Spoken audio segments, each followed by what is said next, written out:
Uma vida que vale a pena ser vivida, que é o grande objetivo da DBT. Que muitas vezes algumas pessoas pensam que a DBT é sobre evitar o suicídio, já que ela é indicada, né, para pacientes borderline. Mas não é esse o caso.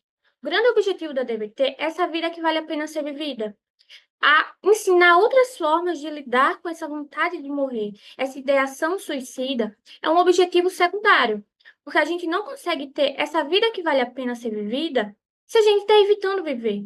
Que o suicídio entra aqui como uma forma de lidar com essa desregulação emocional. Aí hoje a gente vai ter um pouquinho, né, sobre essa apresentação, a interação entre o grupo. Vamos ter também Mindfulness, onde a gente tem o Mindfulness como um dos módulos de habilidades da DBT, porque aqui a gente, além da DBT, ocorrer a terapia individual, também temos o grupo de habilidades, onde os pacientes eles interagem com outros e tem ali como se fosse um professor para ensinar ele habilidades que ele não tem para lidar com essas emoções. E o Mindfulness é o primeiro que a gente aprende no grupo de habilidades.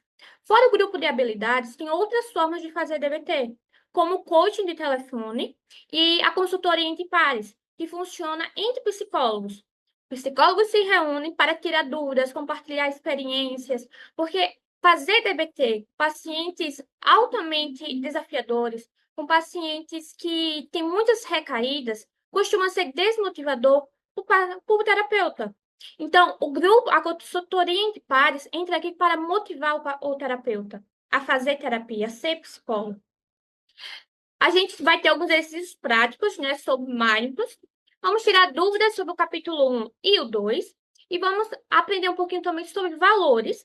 E com exercícios práticos, a gente vai ter muito aqui essa questão de exercícios para aprender como é que faz, para aprender as fichas de ADBT.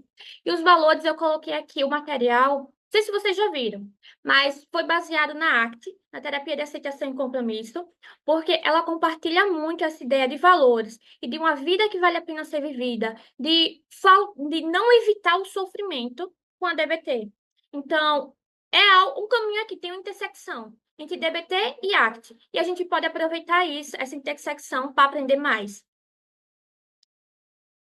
Eu não me incomodo com comentários, gente, com interrupção, podem ir falando. A gente tem aqui, eu coloquei primeiro para me apresentar, né? Quem sou eu? Eu sou alguém que gosta muito aqui nessa primeira imagem. Você vê, eu estava aqui numa apresentação de Van Gogh, que eu gosto muito, e eu gosto bastante, né? Vocês percebem aí que tem alguns animes, tem personagens aqui de livros, porque eu sou uma leitora. Eu fazia resenha de livros também, que eu gosto muito de ler. E uma frase que ficou para mim foi tipo, o que somos, se não as marcas que deixamos? Porque eu acho que entra muito essa questão de marcas, das as lembranças, né, que deixamos no outro, as lembranças que deixamos até mesmo, vamos dizer, nos livros para a gente ler. A gente marcar ali, não tem definir, né? Fazer marcações no livro. Porque são essas marcas, são as marcas que deixamos nos outros, em nós mesmos. E aqui eu coloquei também Garota do Tumblr, né? Porque eu gosto muito do Tumblr, então vamos ter algumas citações que eu pego de lá, algumas poesias, poemas. Tem o meu sobrinho, que eu sou apaixonada. Então, vai me falar de uma vida que vale a pena ser vivida. Envolve muito isso. O que é um valor para mim, o que é importante, né? Que é ele. Ele é alguém que é muito importante para mim. Gosto muito de escrever. Talvez vamos ter também aqui um pouquinho sobre BTS, né? Porque eu sou uma ARMY. Eu faço parte do fã-clube. E eu queria saber um pouquinho de vocês. Qual é o seu nome? O que é que vocês gostariam de compartilhar? Como é que está sendo aprender a DBT? O que é que vocês quiserem falar? Então, fiquem à vontade. Pode mandar pelo chat, ligar o microfone, como vocês preferirem.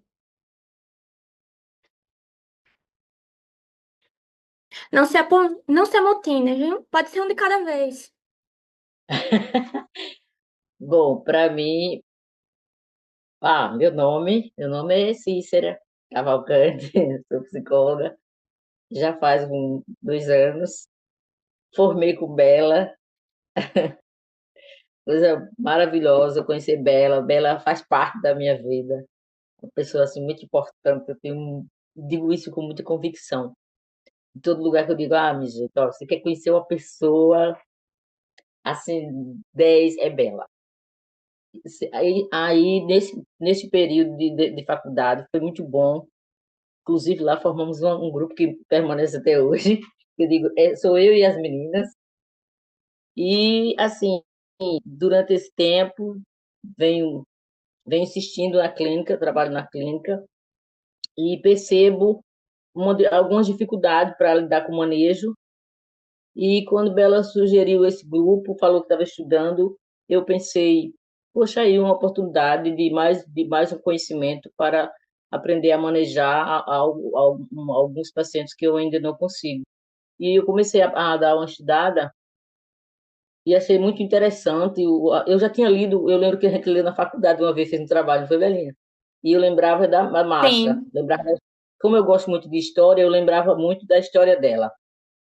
A história foi contada lá e a gente leu, acho que foi um trabalho de complemento lá na supervisão, e a gente leu um pouco sobre ela. Então eu compreendia isso, eu só fiquei sabendo da história dela, porque ela passou, como foi que ela descobriu e resolveu fazer esse estudo.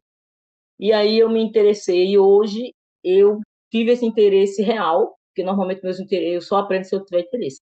Dessa vez eu realmente estou focada, eu quero entender essa forma de ajudar o paciente e, sinceramente, eu entendi um pouco com aqueles 2 capítulos, assim, tipo, uns 10%. Mas a ideia 10% é ótimo já. eu quero entender mais sobre isso agora com foco e espero aprender aqui junto com você e todos que estiveram. E é um prazer estar aqui novamente. Obrigada, Cícera. Mais alguém gostaria de compartilhar? Bom dia, gente. Bom Eu dia, sou a, Luana. Bom dia, Luana. eu sou a Luana. É um prazer estar aqui compartilhando esse momento com vocês no grupo. Eu achei bem interessante o esquema. Eu queria até parabenizar vocês pelo. Eu achei bem estruturadinho, assisti os vídeos, está bem organizado. Já tentei participar de outros grupos antes também de DBT, só que acabou não funcionando. Gostei bastante do livro. É uma temática de que eu tenho interesse desde o tempo da pandemia, que foi quando eu comecei a ver lives. Até, não sei se vocês conhecem o Capacita Skinner. Vi muitas aulas, no, videoaulas que estava tendo lá nesse tempo da pandemia, e foi quando eu conheci essas outras terapias, né? Dentre elas, a DBT. E desde então estou tentando aí estudar um pouco. Só que ficou um pouquinho de lado porque eu estava dando ênfase à terapia da aceitação e compromisso. O meu objetivo agora, né, é ir aperfeiçoando com esse grupo as leituras, conhecimento e depois fazer uma formação, que eu acho muito interessante. Acho que é isso. Obrigada, Luana. Eu acho que você vai ver muito, né, sobre a ACT aqui também na DVT. Que, tipo assim, eu tô lendo lá e pensando, eu poderia pegar tal coisa do livro de ACT, que funciona bastante. A Rejane Araceli colocou aqui algumas coisas, né? Eu vou ler, porque na gravação não vai ter isso, né? O chat. Então, a Rejane colocou: me chamo Rejane, trabalho no Viés de Psicanálise, e a DBT está me chamando a atenção por tratar os borderline com atenção específica a eles. Quero muito aprender mais sobre essa abordagem. Ainda tenho dúvidas sobre como funciona. Espero atender mais. E eu acho interessante, Rejane, é que o próprio autor, né, desse livro, ele era da orientação psicanalítica. E ele não rejeita a psicanálise. Ele até faz que a psicanálise ali, ela, tipo assim, funcionava bastante para ele. Só que chegou um momento onde, tipo assim, não tá dando mais para mim. Porque eu quero aqui outras coisas e a psicanálise não tá me ajudando. Ele não rejeita ela. Ele acolhe ela e coloca: eu também preciso de um motivador, de alguém aqui que me ensine como fazer as coisas. E eu acho que da DBT, nos borderline, entra muito nesse caso, que eles não sabem como fazer. O acolhimento só, como é que a psicanálise funciona, que eu não conheço muito da psicanálise, então não vou entrar nisso. Eles não sabem e a DBT ele vai precisar também de um treinador. E é isso que a DBT vem fazer. A Araceli colocou que sou estudante de psicologia, eu quero entender e aprender sobre DBT. Estamos aqui para isso, né? Qualquer dúvida que vocês tiverem, pode mandar que a gente responde. O que eu não souber, vou pesquisar, vou descobrir para a gente saber aqui juntas. Mais alguém gostaria de falar algo? Bom dia, Bom dia. me chamo Marilene. É um prazer estar aqui na aula também. E eu vim indicada pela Cícera, Belinha, que a Cícera é apaixonada por você. Também sou por ela. É É, um amor recíproco. não tem como não se apaixonar pela Cícera, né? Ah, vocês são demais. É uma mulher apaixonante mesmo. Aí eu vim por isso, eu vim mais pela curiosidade. Estou gostando muito da leitura, tá Que bom? bom. Não importa como a gente chega, né? Importa o que a gente faz aqui em diante. E que bom que Isso. você está gostando. A Nayara mandou aqui, também respondeu. Fiz um curso, cadê? Sou Nayara, psicóloga, fiz um curso de formação em TCC e assisti uma aula de DBT que me chamou a atenção. E por isso espero aprender muito com vocês e com as leituras. Também espero, Nayara, que você aprenda muito. E as formações de TCC, né, costumam trazer isso das terapias contextuais. E eu adoro ela, né? As terapias contextuais são maravilhosas, na minha opinião. Sou suspeita de Essa é a falar. Nayara essa é a Nayara que nós conhecemos, é? Acredito que sim, Cícera. Saudade de tu, mulher, faz gente ter. Só vejo as fotos dela postadas lá, as fotos bonitas, umas paisagens lindas. Gente, eu vou voltar por coisa, caso alguém queira falar, só sinalizar, certo? Prontinho. Então, a gente já se conheceu. E agora a gente vai começar com Mindfulness. Aqui nós temos algumas metas, que é a ficha 1. E vocês mesmos podem pensar, se eu fosse fazer, que a gente faz assim, no grupo de habilidades.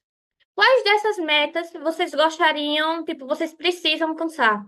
E coloca também para eles acrescentarem outras metas. Aqui temos a meta de reduzir o sofrimento e aumentar a alegria, de aumentar o controle da sua mente e experimentar a realidade como ela é. Porque, deixa eu ver aqui só uma coisa.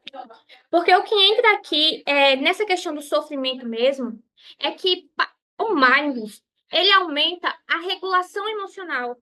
Ele aumenta a pessoa a lidar com as emoções, existe a alegria, gente. Ele funciona para dor. Eu mesma, eu sou uma paciente que sofre dores crônicas e aprender mindfulness, fazer ACT, inclusive, eu sempre digo que eu fiz ACT, o curso de ACT, por mim. Porque eu aprendi muito sobre como lidar com a dor através desse curso. E o mindfulness é essencial quando a gente fala aqui de dor, seja uma dor psicológica, seja uma dor física. Temos a questão do controle, que o mindfulness, ele ajuda a gente a enfrentar a realidade, a não fugir, porque fugir, evitar, não resolve problemas.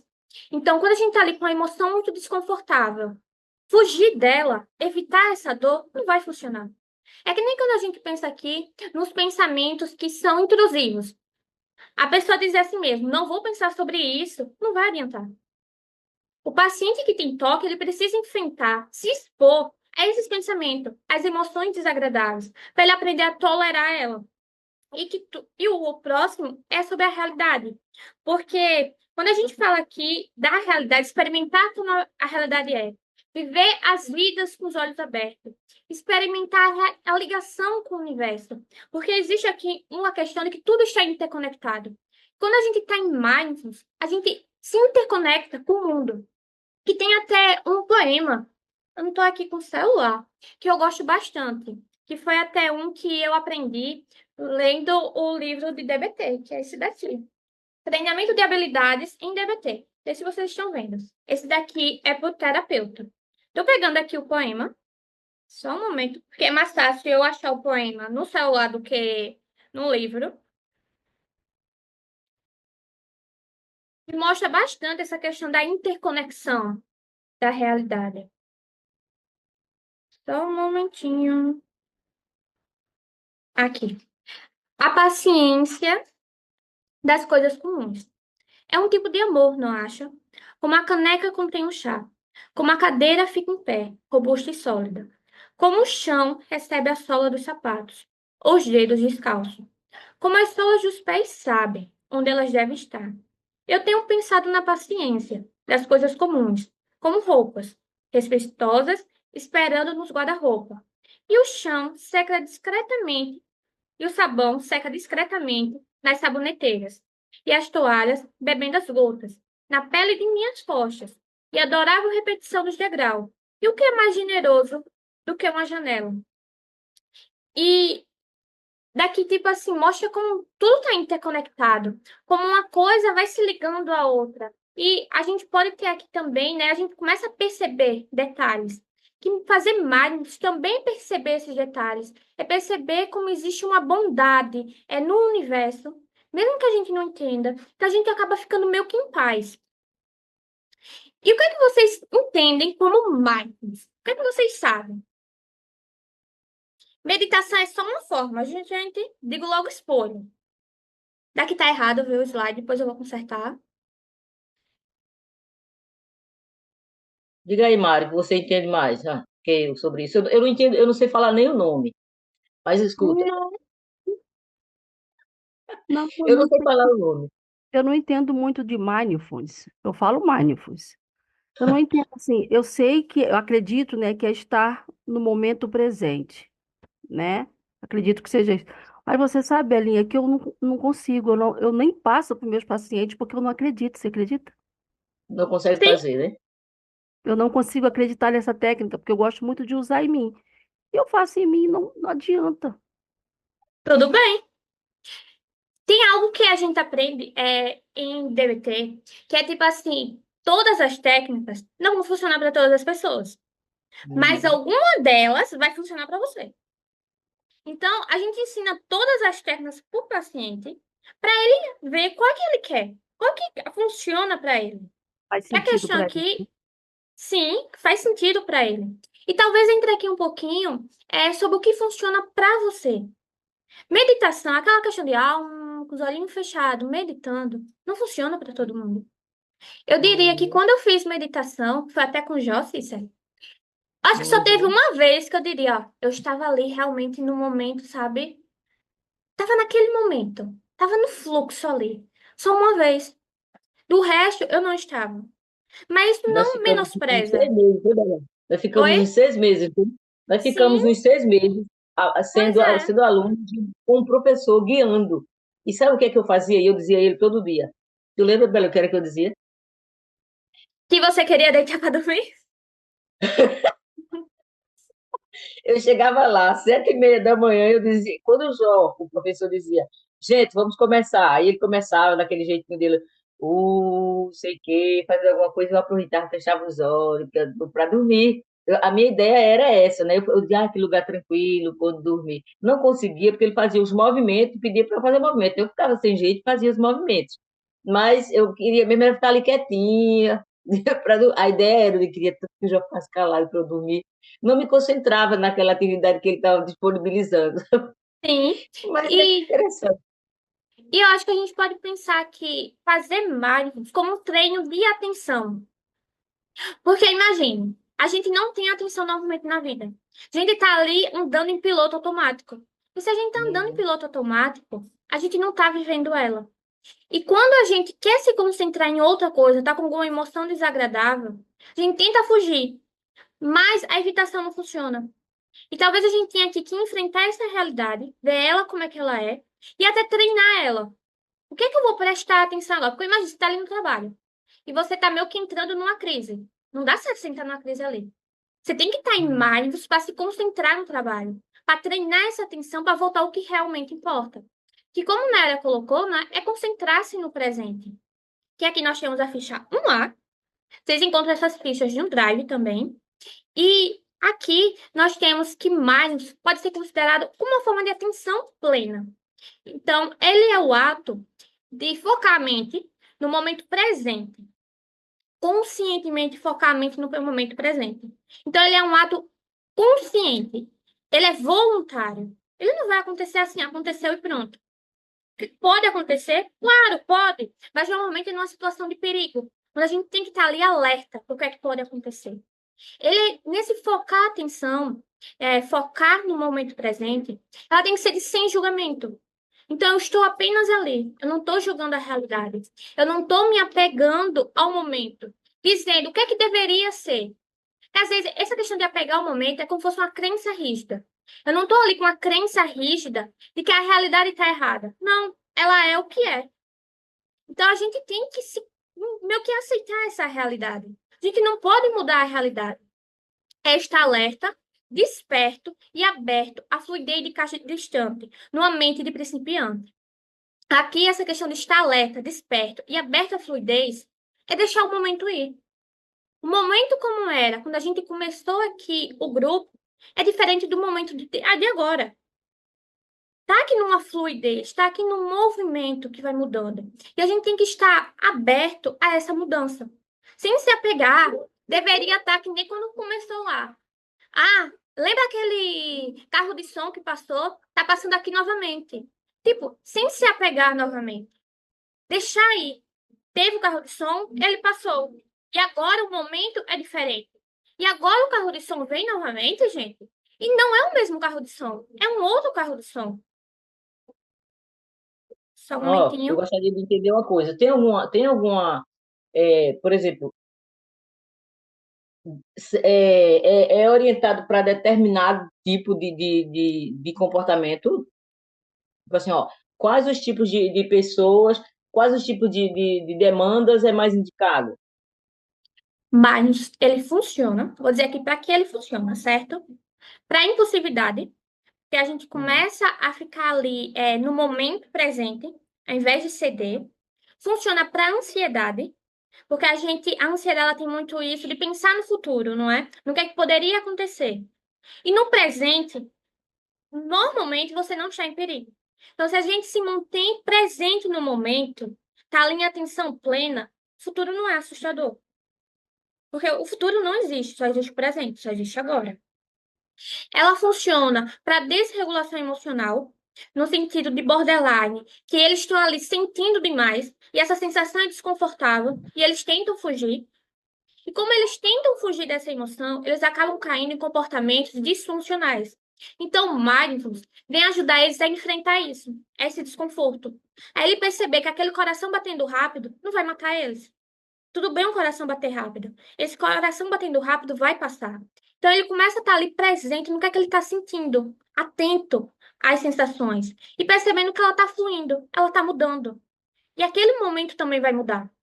Entra aqui na questão de dor, né, como eu disse, que é a mesma questão aqui do borderline, tipo assim, ó, a dor vai passar, tudo vai passar. Se a gente se manter presente, sem ser apegado, rígido a uma crença, a gente percebe isso.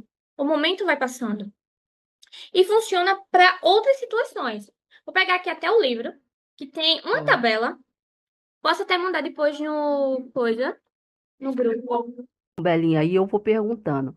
Eu fico pensando, como que eu vou fazer uma pessoa totalmente desestruturada? É claro que, né, é indicado a gente já ir falando como que o paciente deve já ir treinando, né, com mindfulness. Mas imagina a pessoa tá ali descompensada, doida para bater em alguém e aí ela para fazer mindfulness. Eu não sei como que isso vai acontecer. Não pode ser nesse momento, né? Eu acredito. Ele teria que escolher um momento do dia que ele tivesse, sei lá, mais tranquilo para fazer. Ó, qual momento você está mais tranquilo? Ah, quando eu vou dormir, eu me acalmo mais. Ah, então você vai fazer nesse momento. Eu acredito que seja tipo isso. Ah, então ele vai funcionar para um momento que ele tiver vontade de bater em alguém, de quebrar as coisas, ele está mais regulado, já vai regulando antes ele. Seria um treino, né? É aqui a questão do treino, como eu coloquei, né? Se a gente fala isso para todas as coisas, né? Inclusive para a respiração, que é muito utilizada na ansiedade, né? Para funcionar durante os momentos de ansiedade, você tem que treinar em outros momentos. Então, ele Sim. tem que estar disposto a fazer em outros momentos, para quando tiver no momento difícil, ele conseguir fazer. Porque senão ele não Uhum. vai conseguir. E entra muito aqui a questão de motivação. Porque, às vezes, o paciente ele não quer fazer, não encontra sentido naquilo. E entra a Isso. questão, como a Cícera colocou, de encontrar algo que funcione para ele. Por exemplo, eu estava lendo um livro e não sei se foi um livro ou foi no Instagram, alguma coisa. Mas tipo assim, ó, com esse adolescente, que tal começar a fazer mindfulness com ele quando ele estiver jogando videogame? Então, mindfulness tem que estar dentro da realidade da pessoa ali. E além de fazer mindfulness, estar consciente durante o jogo. Que a gente prestar atenção ao que está acontecendo. Eu faço mindfulness, e muitas coisas a gente faz mindfulness sem perceber. Por exemplo, questão de respiração. A gente está ali paradinha respirando. Isso é mindfulness. A gente está prestando atenção ali na respiração. Quando a gente faz a técnica dos 5 sentidos, do tipo assim, o que é que eu estou vendo, o que é que eu estou sentindo, o que é que eu estou cheirando, o paladar, isso também é mindfulness. A gente acaba fazendo mindfulness muitas vezes sem perceber, só porque não tem esse nome. Então, mindfulness, ele está presente em muitas técnicas da psicologia. Só que a gente não nomeia desse jeito, mas é mindfulness. Porque a gente está ali Então, consciente. desculpa. Pode falar. Então a É gente estar consciente, né? assim, aquilo que a pessoa gosta muito, tipo assim, estar numa praia olhando para uma água, para água, né, Uhum. para praia. É um mindfulness, já que ali ela se sente bem, ela está ali no momento presente. Nem sempre é imaginar, não sei o quê, não sei o quê, não é sempre isso. Sim, Então, onde eu pratico mindfulness, sabe quando é? Quando eu estou assistindo uma novela, que eu presto atenção totalmente ali. sim. Eu já tentei fazer comendo, mas é automático. Café da manhã é automático. Mas eu faço mindfulness quando eu estou tomando açaí. Eu estou no açaí. E acho que Olha até aí. você falando isso da comida, né? E acontece que uma das formas de um comer desregulado que a gente faz é essa do mindfulness ao comer. Para prestar atenção quando está comendo. Focar Uhum. ali a atenção para não comer em demasia. Não comer muito e acabar ali numa compulsão, um comportamento restritivo, né, de se alimentar. Eu encontrei aqui, Cícero, os principais efeitos encontrados para mindfulness.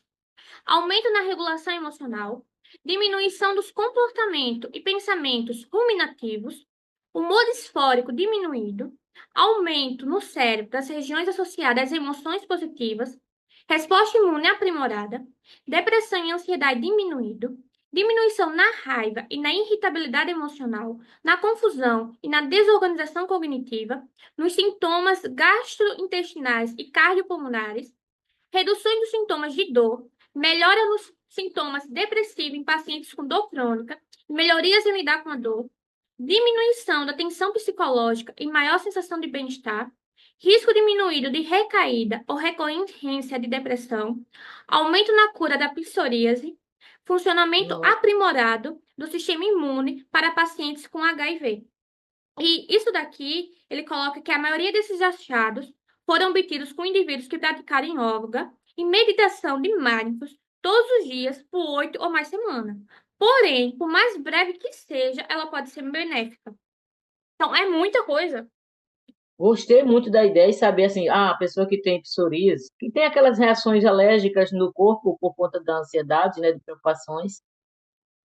Ó, já vou usar com a paciente minha. Sim. Quer dizer, eu vou sugerir e dar uma Hum, lida para dizer como fazer. E bom ouvir você falar dessas várias formas em que você está no aqui e agora que pode ser considerado, porque aí é para a gente psicoeducar, né? Dentro de todas dessas áreas. Muito Para a gente interessante. ter ali a robustez, né, científica. Porque quando o paciente vier, tipo assim, ó, não funciona. Você tá ali, ó. Então a gente tentar. Tem tanta experiência que funciona, bora descobrir o que é que funciona para você. Em relação ao que a Regiane perguntou, que foi sobre se mais DBT funciona para outras questões fora borderline. DBT, ela é padrão ouro para borderline. Então, ela é a mais indicada com maior efetividade nesses casos. Significa que não funciona para outras coisas? Não, não significa. Funciona para outras coisas. Em relação ao tipo assim, ao para que funciona, vai depender muito da sua análise do caso.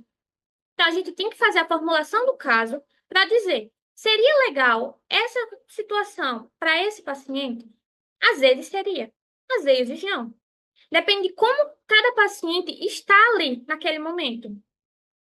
Por exemplo, eu tenho 2 pacientes com depressão. Com o paciente, eu faço TCC padrão. Estruturação, remanejo de contingência, o padrão. Em outro paciente com depressão também, eu estou usando o ACT, porque são pacientes diferentes. O modo de funcionamento de cada um é diferente. A gente tem que ver como é que está a situação para ver o que é que funciona. Depressão é mais indicado o TCC? É. Mas para aquele paciente não iria funcionar o TCC. Então, a gente tem que aqui se adaptar. Não é porque aqui o padrão ouro diz que é isso e pronto, ponto, acabou. Não. A gente tem que considerar como é que é cada paciente e também qual é o nosso domínio. Porque imagina a gente aplicar algo que a gente não tem nenhuma sabedoria, nenhum conhecimento sobre aquilo. Não vai dar certo. Então, é uma união entre pesquisa, o que é que a pesquisa diz, como é que o paciente está se apresentando e o que é que eu tenho domínio para a gente colocar em prática. Deixa eu ver aqui, tá, né? Para as habilidades, o que fazer. Então, para ter um estilo de vida, para ter um estilo de vida com consciência, para a gente não viver no automático, para a gente ter um estilo de vida com consciência, para não viver no automático. Então, aqui nós temos 3 habilidades do que fazer, que é observar, descrever e participar. Observar se refere a prestar atenção sem tentar sair ou prolongar uma situação. É estar ali consciente do que está acontecendo, observando as situações, estando atento ao que está acontecendo. E, por exemplo, é como andar numa sala com os olhos abertos. Imagina a gente tentar andar numa sala com os olhos fechados.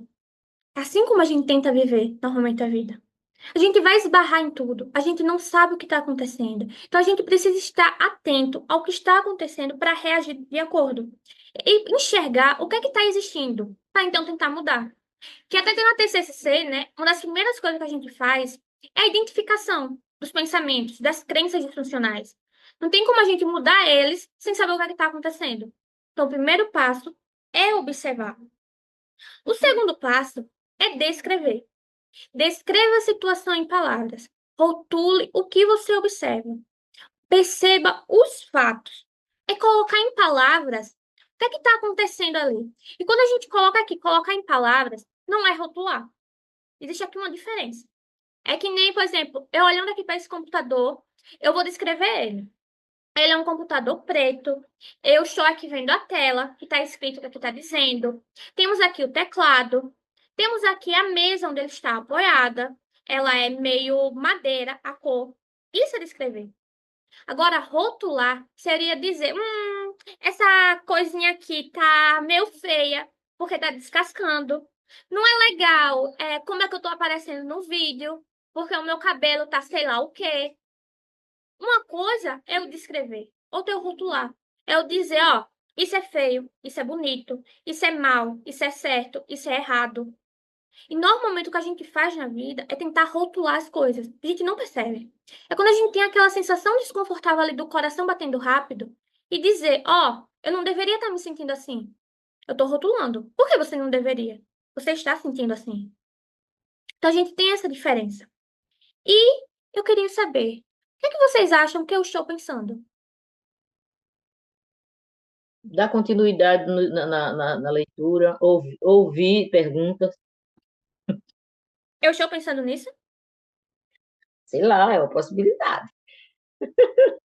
Você você pode O que estar é que eu pensando, estou pensando? agora vai vir a dúvida. A gente pode fazer Agora, deduções sobre o que você está pensando. Só que quem somente vai ter acesso a isso é você. Então, eu É, posso perguntar, Kesely, né? sim. O que é que você está pensando? Aí eu estou verificando com você realmente o que você está pensando, porque você vai me dizer, entende? Mas a gente pode só fazer deduções sobre o outro. Luana está colocando em prática o que ela está aprendendo sobre arte, gente. Vocês podem perceber aí. E é justamente isso. A gente só consegue descrever o que a gente observa. Pensamentos dos outros, a gente não pode descrever. Como é que o outro está sentindo, a gente não pode descrever. E se eu falasse aqui, por exemplo, tô tão cansada, é tão tarde, o que é que vocês pensariam?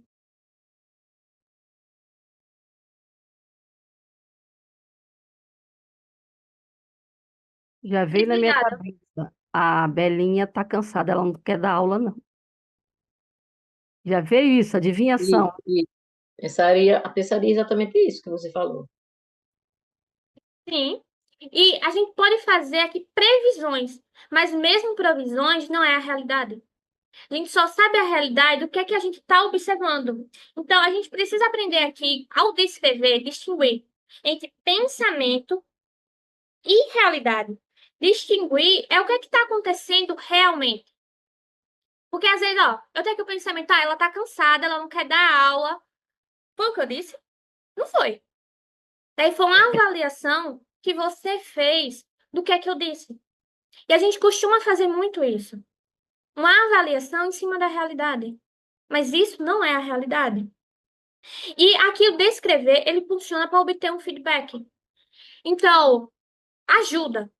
Quando a gente descreve, tipo você dizer, ela tá aqui, não quer mais dar aula, ela quer suspender. Ajuda a gente a dar um feedback. Eu posso dizer, não é isso. Eu não estou cansada. Eu me sinto muito animada ao apresentar, ao atender. Então, eu não fico cansada em relação a isso. Depois é que a gente dá, né? Aquele cansacinho, aquela vontade de descansar. Mas no momento, não. E a próxima coisa que eu quero que a gente faça é aqui, quero que vocês tentem adivinhar, descrever como é que eu estou. Vou fazer aqui uma emoção e eu quero que você descreva, certo? Hum, Deixa eu... Parece meio com raiva. Foi. Com raiva, assim, com uma expressão de raiva, tipo, pensando coisas raivosas. Brava, Marília disse brava, exatamente. Isso é uma emoção. Vocês conseguem descrever uma emoção? Vocês sabem dizer o que é que o outro está sentindo? Interessante. Aqui eu quero que vocês descrevam como é que eu estou em questão de físico. O que é que vocês estão observando? Ah, tá com a sobrancelha franzida, assim, para baixo, boca fechada, né? Olhando para um lugar só.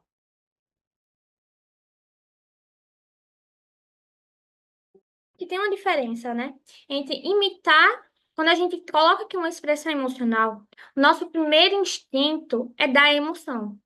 Mas emoção é algo muito, vamos dizer assim, particular. A gente não observa.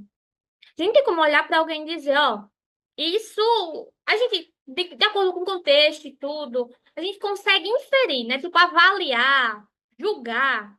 Mas julgar não é realidade. É que nem o coração batendo acelerado ali de uma pessoa. Pode ser medo, pode ser paixão. Se a gente for só para dizer, ó, é isso, é aquilo, não tem como. É muito vago, sabe? E o que a gente tem que ensinar aqui ao paciente é essa questão de que ele tem que observar, descrever, sem se apegar a esses rótulos. De, é isso, é aquilo. Porque o que costuma acontecer com o paciente borderline, por exemplo, é que ele é muito sensível às pistas. Então, você nem percebe que fez uma coisa, mas ele tá ali já atento, sabe? Por exemplo, teve uma sessão, essa semana que eu meio que suspirei, sabe, na sessão. Aí o paciente disse, você está com raiva de mim? Eu não tinha nem percebido que eu tinha suspirado, sabe? Mas foi tipo assim, ele estava ali tão atento a mim que ele percebe algumas coisas que passam despercebido. Mas um suspiro não significa raiva. A gente coloca aqui um rótulo que não é. Ele poderia ter perguntado, eu observei, é que nem aqui, aquelas análises que a gente faz, né, quando tá fazendo faculdade, né? Que tipo assim, ó, você vai escolher um objeto lá, uma pessoa, e vai descrever como é que ela tá se comportando. Ela se levantou para beber água e fez sei lá o quê, sei lá o quê. A gente não dá um motivo para ela. Ela se levantou para beber água porque estava com sede. Eu não sei se ela estava com sede. Não é observável. Eu sei que ela bebeu água. Eu sei que ela suspirou. E eu só posso saber por quê quando ela me diz. E o terceiro habilidade aqui é o participar. Participar sem inibição, mas com atenção. Participar respondendo ali de forma automática, forma consciente, não automática, ao que está acontecendo. Quando a gente está totalmente imerso numa atividade, quando a gente está ali prestando atenção, está atento, Se você está se ligando ali em um pensamento, em um julgamento, a gente consegue participar. E a gente tem aqui o mindfulness, de toda uma forma, que é observar, descrever, é para ter uma vida consciente, para a gente não reagir de forma automática às coisas. Então, é para estar imerso, presente, incluído no que está acontecendo. É quando você vai, por exemplo, na praia, e você não está ali pensando, o que é que eu tenho que fazer quando eu chegar em casa? Não. É para eu estar presente tá ali na praia, curtindo a praia, observando o que está acontecendo na praia. É eu estar ali nesse grupo hoje, vocês estarem atentos, escrevendo, participando, fazendo perguntas. Não adianta a gente participar das coisas se não for de forma totalmente presente. Senão a gente está apenas perdendo tempo na vida. E a gente acaba perdendo muita coisa pra gente. É que nem a gente ir numa festa e ao invés de aproveitar a festa, a gente tá ali no cantinho emburrado. Você não tá presente. Você tá na festa, mas você não tá presente. Você não está aproveitando. Cadê? E aqui, como vocês puderam perceber, né? Nós temos alguns exercícios, né? Que eu estou pensando, estou cansada, já é tarde. Imitar uma expressão facial e pedir que descrevam. O mindfulness com o sentido da visão. Então, eu gostaria que vocês escolhessem alguma coisa aí, no local onde vocês estão, pegasse o papelzinho e descrevesse, observasse. O que é que eu estou observando? Bora lá, Não, gente. Primeiro no papel. peraí, Vamos peraí, ver. deixa eu entender. Você quer saber o que é que eu estou observando aqui Não, bora começar diante? assim. Primeiro, quero que vocês elejam um objeto. Olhem ao redor de Uhum, vocês, escolham um objeto. Todo mundo escolheu certo, seu objeto? sim. Agora eu quero que vocês prestem atenção nele. Só observem. A gente vai ter um minutinho só para observar, certo? Só olhe para ele. O que é que você está vendo nele? Como é que ele é? Qual é o formato? Qual é a cor?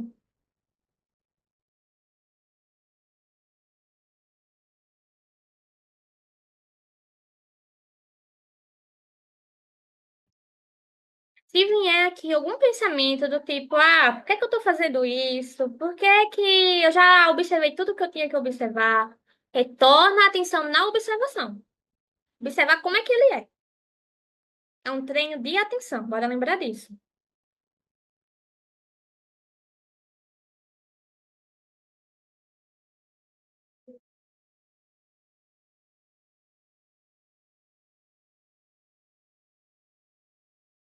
Agora, podemos parar a observação. Quero que vocês escrevam o que é que vocês observaram. Uhum. Descreve.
Quem gostaria de começar a compartilhar?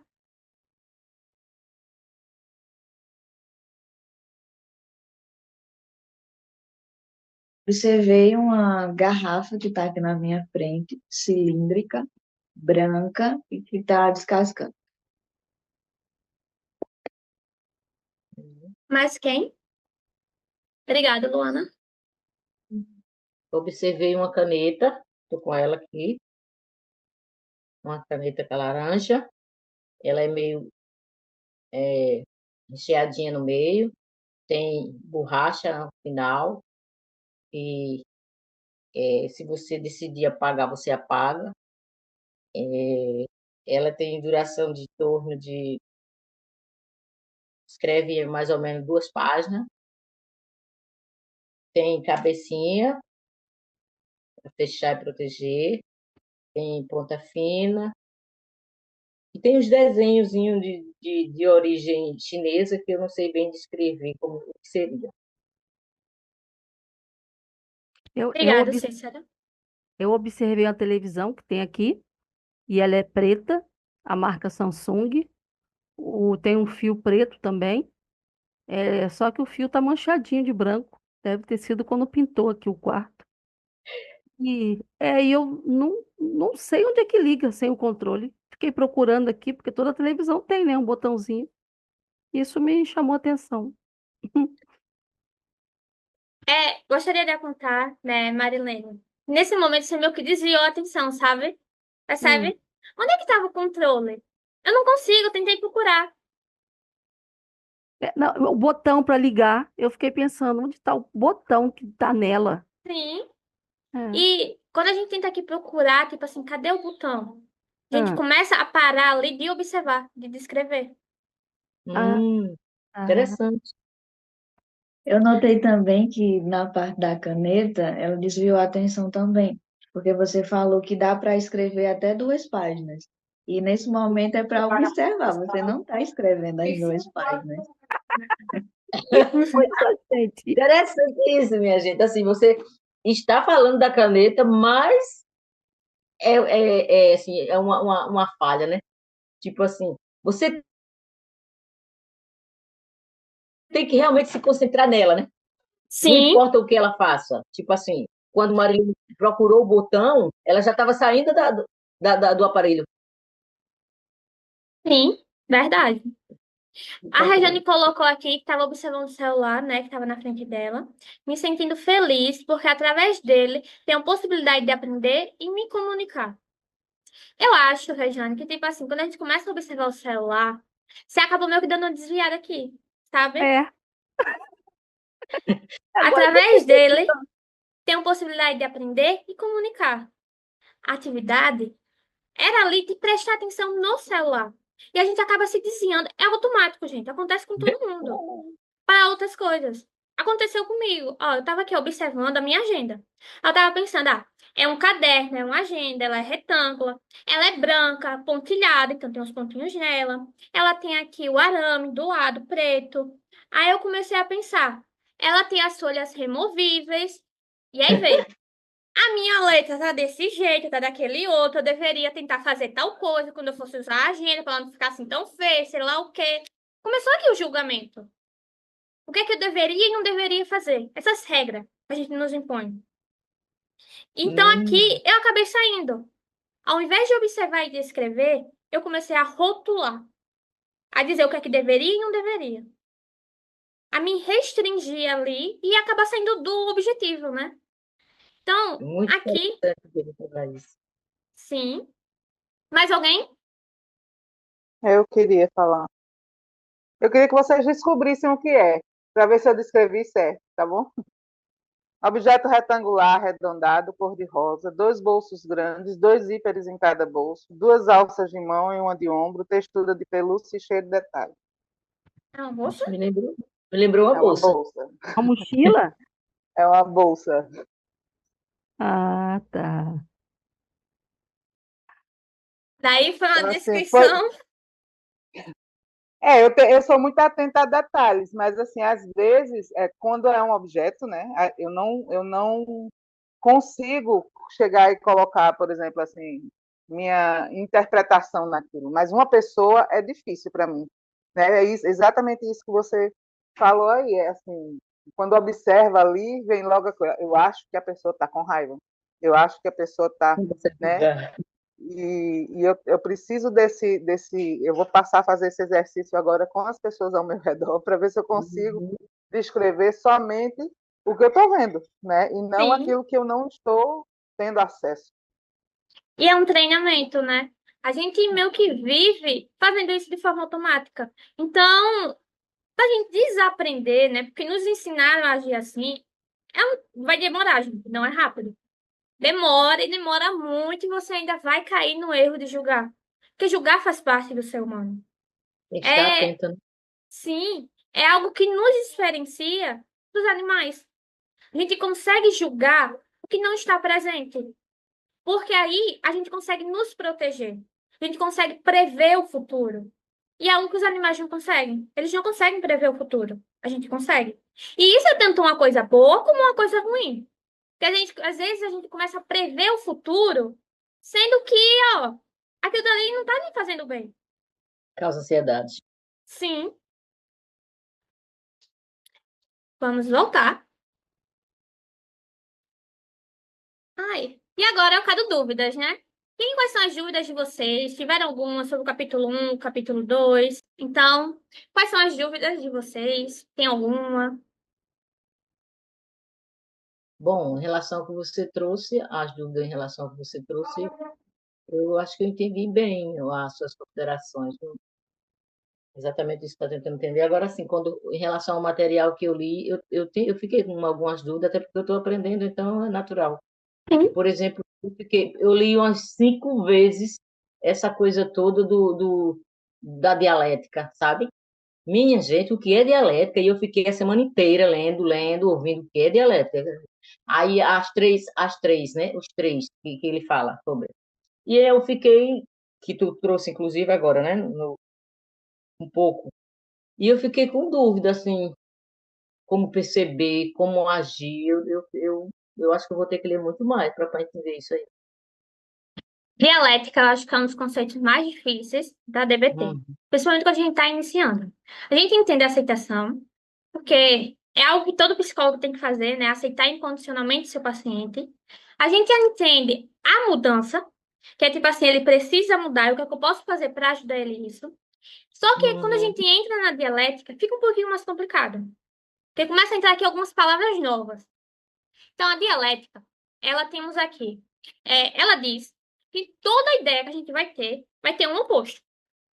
Então, se eu digo, por exemplo, esse celular é bonito, alguém vai olhar para ele e vai dizer, ele é feio. Então, nós temos aqui uma tese, ele é bonito, e vai ter uma antítese.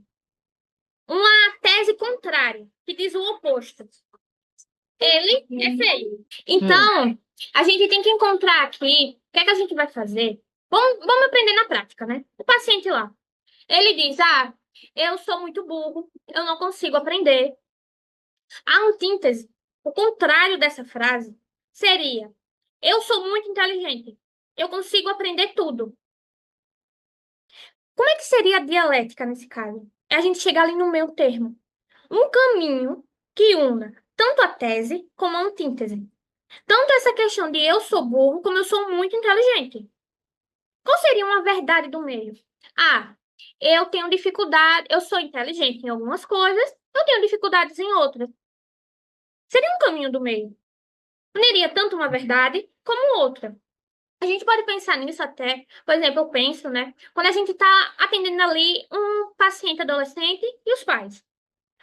Os pais vão dizer, ele é muito cabeça dura, ele só quer fazer as coisas do jeito dele, ele tá saindo ali tarde pra coisa e não avisa onde é que tá. E o paciente vai dizer o que o adolescente? Eu já sou grandinho, eu posso sair sozinho, eu não preciso avisar onde é que eu tô indo, eu sei o que é que eu posso, o que é que eu não posso fazer. Quem tá certo? Os dois estão certos. A gente, quando tá ali atendendo o paciente, a gente consegue ver a verdade dos dois lados. O pai tá certo por estar preocupado com o filho. O filho tá certo em querer ter a independência dele. E a gente tem que encontrar ali o caminho do meio. A dialética é sobre um caminho do meio. Um caminho que perceba a verdade dos dois lados. Consiga ver a verdade dos dois lados para formar um caminho do meio. Um caminho que une essas duas verdades. Então, eu vou pegar a tese e a antítese, vou juntar para fazer uma síntese. Uma síntese, uma junção entre essas duas verdades. Então, você pode sair. Sim, você já é grande, você pode sair, mas seus pais estão preocupados com você. Ou então, sim, você está preocupado com o seu filho, mas você também precisa dar independência a ele. Então, a gente tem que ali perceber os dois lados. Não é só um lado. Não é só eu sou burra, eu sou inteligente. A gente não é assim, esses extremos na vida. A gente tem que parar de categorizar a vida como os extremos. Porque quando a gente começa aqui nos extremos, e quando a gente não tá nesses extremos, nessas categorias, começa aqui a ter uma dificuldade até em se identificar.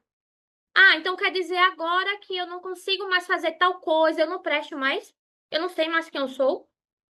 Vamos dizer que esse paciente é muito inteligente. E aí acontece alguma coisa que ele tira uma nota ruim.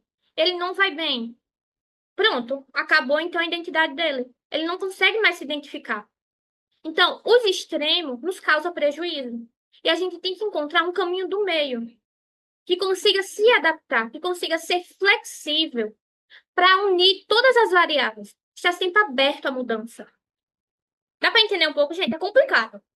Eu acho que eu entendi um pouco assim. Isso me lembrou até um pouco de validação. Eu lembrando do caso que foi contado aqui, né, que o livro traz um pouco algumas metáforas e conta algumas histórias Sim, onde teve o paciente com uma situação e o terapeuta. E aí eu lembrei da parte em que o terapeuta disse, contou uma metáfora e buscou o caminho do meio para tentar resolver. Eu entendi nisso que ele precisa validar o que o paciente traz, como, por exemplo, no caso aqui foi o suicídio, ele precisava validar isso nele, entender isso nele, que ele estava com uma dor, e o outro caminho seria não se suicidar, certo? O suicidar e o não suicidar.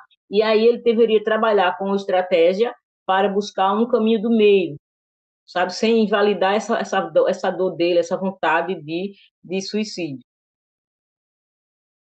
E aí é que vem o trabalho, né? Como buscar esse caminho do meio, assim, meio que sei lá, se o paciente também vai aceitar, e também essa coisa toda, né? Assim, tem que ter estratégia. Eu achei, assim, bem... e acaba acontecendo isso, né? Tipo, é difícil, às vezes, a gente tirar aqui o paciente, vamos dizer assim, do eixo. Para ele perceber que, ó, ele tá ali no extremo. Então, eu acho que é até interessante que no livro ele coloca, né? Se o paciente está ali no extremo, do tipo, eu tenho que morrer, e eu vou para um outro extremo, do tipo, eu tenho que viver, você tem que viver, acaba forçando ele ainda mais na tese dele, reforçando ainda mais. E a gente tem que desequilibrar ele, para que ele saia desse extremo, para que ele perceba que sim, daquele jeito que ele está vivendo, não está dando. A gente valida isso. Desse jeito que você está vivendo, não tem como realmente. Só que a gente pode encontrar um outro caminho para que você consiga viver. Eu acho que a dialética, ela acaba vindo muito com metáforas, paradoxos, com... É um desequilíbrio, realmente. É tirar ali o paciente do eixo para ele perceber, ó, tem alguma coisa aqui que não está dando. Eu acho que talvez uma metáfora que até da arte, que funciona bem, que eu consigo, uso às vezes com o paciente, é tipo assim, ó, você tá ali num problema e você tá cavando para sair dele. Você tá num buraco e você tá cavando para sair. Você vai conseguir sair? Porque é isso que acontece às vezes com o nosso paciente. Ele está com um problema e ele está cavando para sair. Ele não vai conseguir sair desse buraco. E ele, Isso me lembrou... e o que é que eu posso fazer? Bem, eu não sei o que é que você pode fazer, mas você pode parar de cavar. Entendi. Me lembrei também de uma técnica da TCC que fala exatamente isso, que eu não lembro o nome, tu lembra o nome, né, Mari? Que Tem é que uma que... usar o nome, que é dualismo, ou tudo ou nada. Isso, que a gente faz uma técnica para trazer o paciente assim para ele compreender, eu não preciso Sim. estar nos extremos, né? Tipo, é mais ou menos, eu meio que associei um pouquinho aquela técnica, assim, não é o mesmo modelo de trazer o paciente para o meio, mas eu acho que o objetivo é mais ou menos esse. Me lembrou muito. Agora, como ela falou, a gente usando metáforas, fica mais fácil de aplicar a técnica do que fazer como a gente aprendeu na TCC. Nem é Hum, 100% burro, nem é 100% inteligente. Então, a gente compara o paciente, o que que você fez? Ah, mas acabou o ensino médio. Ah, mas eu acabei muito ruim, tá? Mas tem alguém pior que você? E aí a gente vai regulando, é um pouco mais Contínuo difícil. cognitivo, né? Isso, é, continua cognitivo. positivo. É E difícil. é muito difícil, né? E acho que um dos pontos que eu gosto desse livro é as metáforas, as histórias que ele traz, que nos ajuda. Ver também as dificuldades do terapeuta, um terapeuta experiente, colocando ali o que é que ele passou. E outra coisa é que eu acho que algo que eu me guio, né? Ó, você tá ali com um paciente, foca só nos três princípios: aceitação, mudança, dialética. E aí vai ficando mais fácil. A gente vai aprendendo toda a nossa bagagem, vai lendo, vai estudando e tal. Mas na hora, vai se tornando mais automático com o tempo. Então, ao invés de ficar preocupando, ai meu Deus, eu digo que metáfora, que coisa, o que é que eu faço? Não, espera, para. Bora aqui. O que é que você precisa fazer nesse momento? Você precisa aceitar, mudar, usar a dialética. E aí, de forma mais automática, às vezes sem nem pensar, a gente vai aprendendo como é que faz. Tu disse 3 princípios, como é? Os 3 que eu já li, mas agora eu esqueci. Aceitação, Ah, mudança e sim. dialética. Sim, sim. A Rejane colocou aqui, né? Vou responder você, Rejane. O mindfulness ajudaria a controlar os pensamentos automáticos e, se possível, acabar com a procrastinação, se dedicando ao que se faz no momento. Acho que pensamento automático é algo que a gente tem sem nem perceber. O mindfulness ajuda a gente a se manter presente no momento.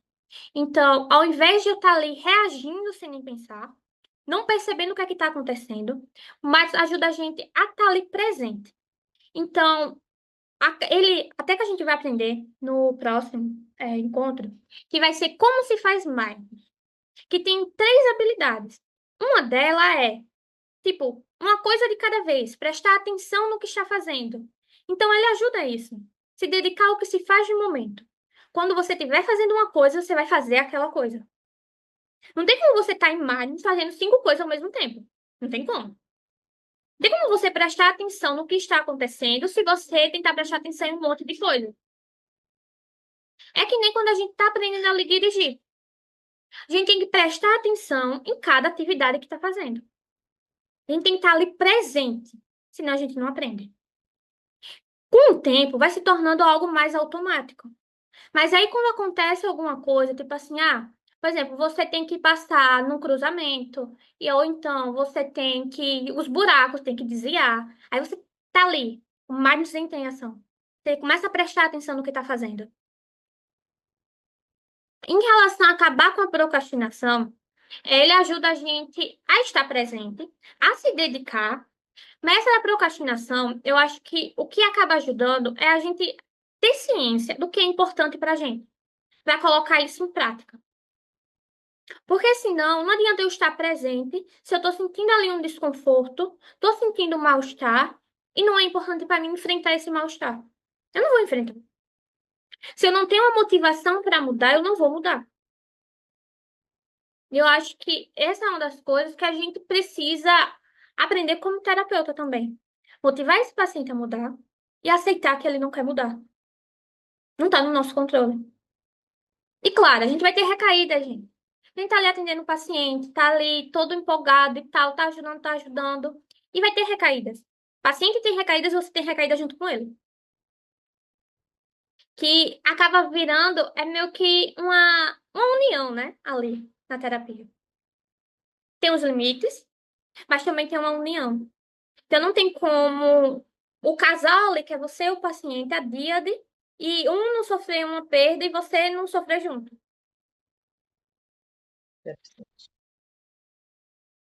Alguma dúvida? Não, vai surgindo depois. Sim, vai surgindo. Minha sugestão é, tá lendo, vê uma dúvida, tá assistindo os vídeos, vê uma dúvida, anota. Fica mais fácil Uhum. lembrar. Sim, sim, sim. Então, vamos continuar aqui. Então, uma vida que vale a pena ser vivida requer atenção aos seus próprios valores e prioridades no longo prazo, para que você experimente ou vivencie sua vida como digna. Não tem como a gente ter uma vida que vale a pena se a gente foca apenas em evitar o sofrimento. Se eu tá doendo agora, eu desisto de tudo. Ser feliz requer tempo, requer atenção, requer motivação. E a gente foca no futuro, nesse longo prazo.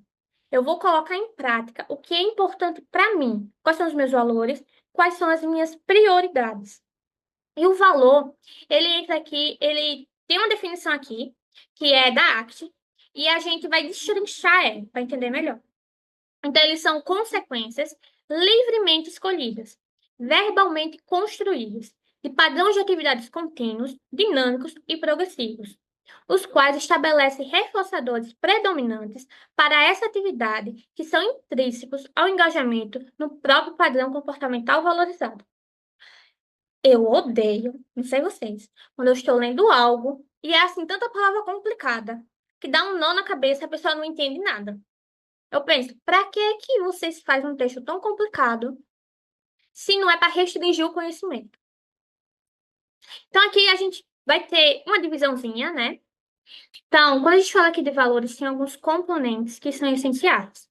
Ele é livremente escolhido. Então, ele não é imposto pelas outras pessoas, pelas circunstâncias. Você tem que escolher ele. Ele é feito na presença de razões a favor e contra, mas não estão baseados nelas. Você escolhe ele. E pode ser que você. Algumas coisas, vou escolher tal coisa por causa, tipo, como se fosse um prós e contra. Por que sim e por que não? Isso daí vai fundamentar. Mas no final, você que vai escolher. Você pode escolher algo que não tenha, tipo assim, nada a ver com você. Mas que, eu quero que comece a ser importante para mim. Porque o que importa aqui é o comportamento. Então, não importa que amor seja uma questão importante para você, se você não faz nada em relação a isso.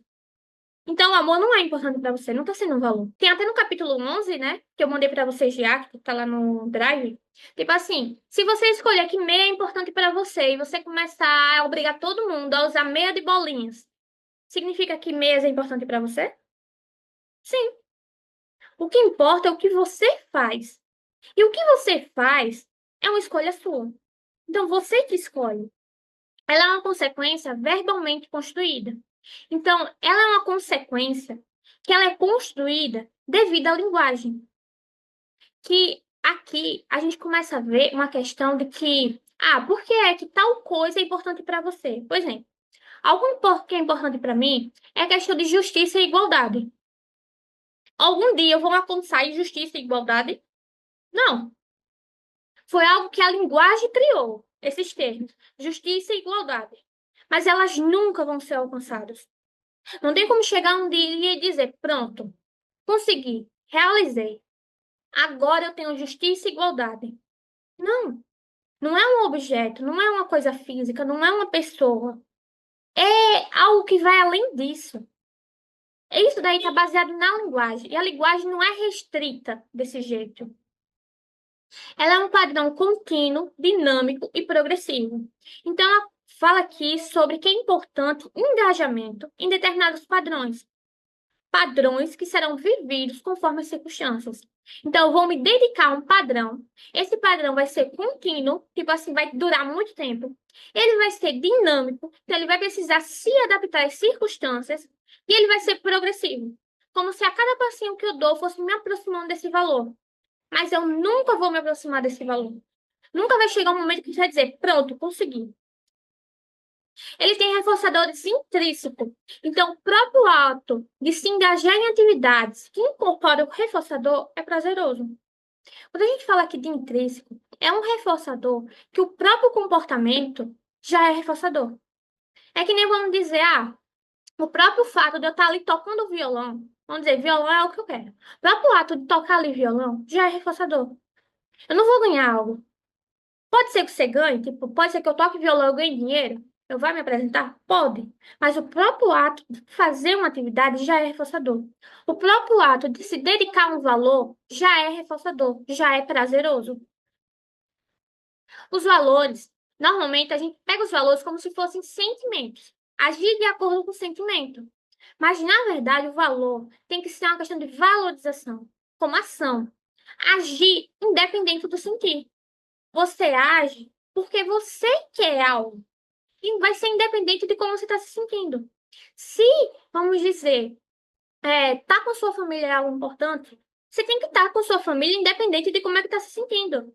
Se ser um bom pai é importante, você tem que ser um bom pai independente se você está cansado, se você está alegre, se você está bravo. Você tem que agir independente do sentir.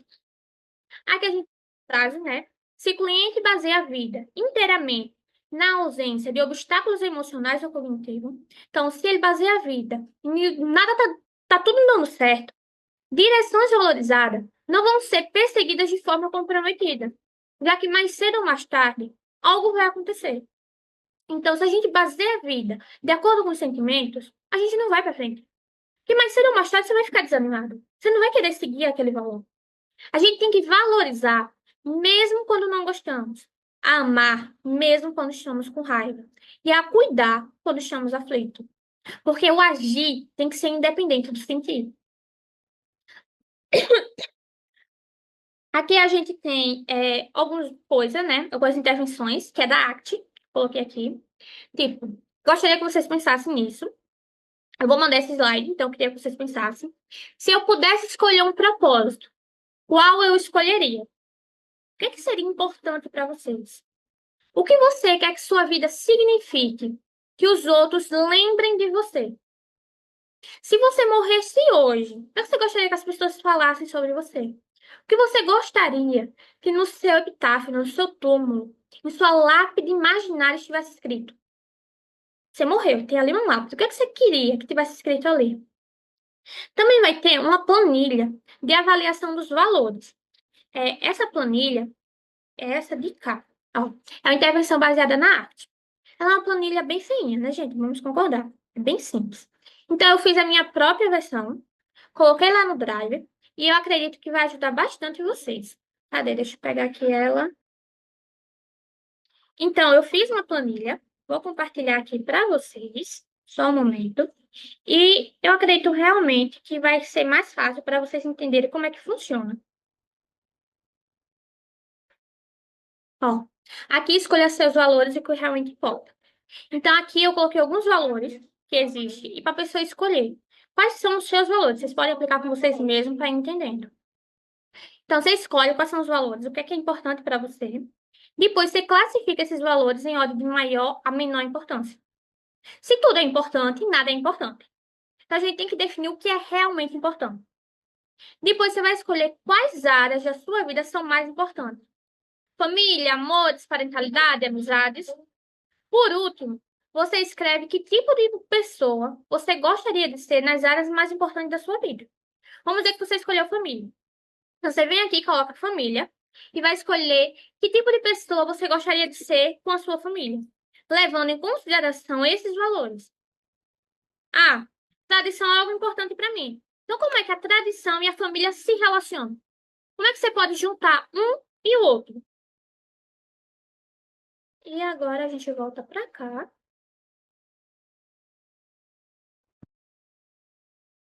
E aqui nós temos algumas intervenções da DBT,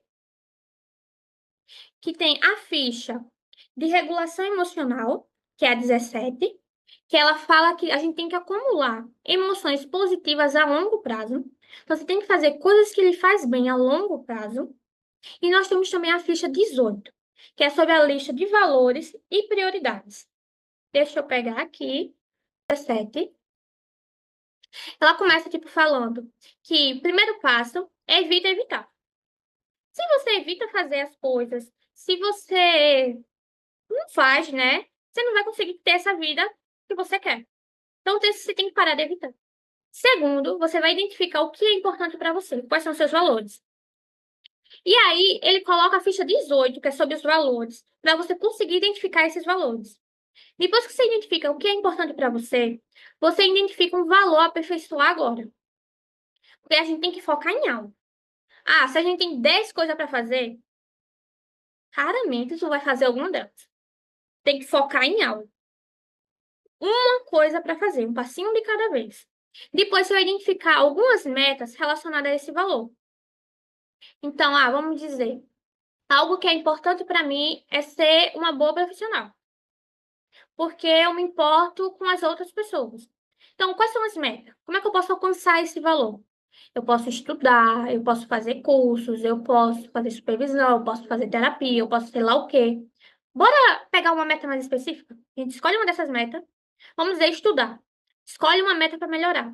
E agora a gente vai identificar pequenos passos em direção a essa meta. Então, eu quero estudar. Como é que eu vou conseguir estudar? Estudar é tão amplo, tão grande. Bora dividir em passos menores? Ah, como é que eu vou estudar? Vou definir um horário para estudar, vou começar tal livro, vou fazer tal curso, vou fazer isso, vou fazer aquilo outro. Divide, destrinche, para ficar mais fácil. Então, deu o primeiro passo. Aqui a gente pode pensar que nem fazer um bolo, né? Quem que vai fazer um bolo? Quero um bolo, algo grande. Então, eu tenho que ficar metas menores. Primeiro passo, pegar os materiais. Pega os materiais. Segundo passo, ver a ordem, como é que eu coloco, a quantidade das coisas. E vai fazendo um pequeno passo por vez. Eu não vou untar a forma e bater a massa ao mesmo tempo. Ou é um ou outro. Não tem como você fazer os dois ao mesmo tempo. Então, dá o primeiro passo, coloca em prática. Esse daqui é o de valores. E lista de valores e prioridades. Ai. Aqui eles têm muitos valores. Cuidar de relacionamentos, fazer parte de um grupo, ser poderoso e capaz de influenciar as outras pessoas. E vocês percebem que dentro do valor grande tem alguns menores. Como é que eu posso cuidar dos relacionamentos? Que é nessa ideia de pegar uma meta grande e dividir em passos menores para tornar ela possível, para realizar elas. Aqui tem algumas perguntas. Não vamos fazer ao vivo, mas eu gostaria que vocês pensassem sobre isso. Tarefinha para casa, né? Para colocar em prática. Então, aqui tem, cadê? Quais são as maiores prioridades na sua vida? Na sua vida, o que realmente importa para você? O que hoje existe na sua vida que você não gostaria de perder?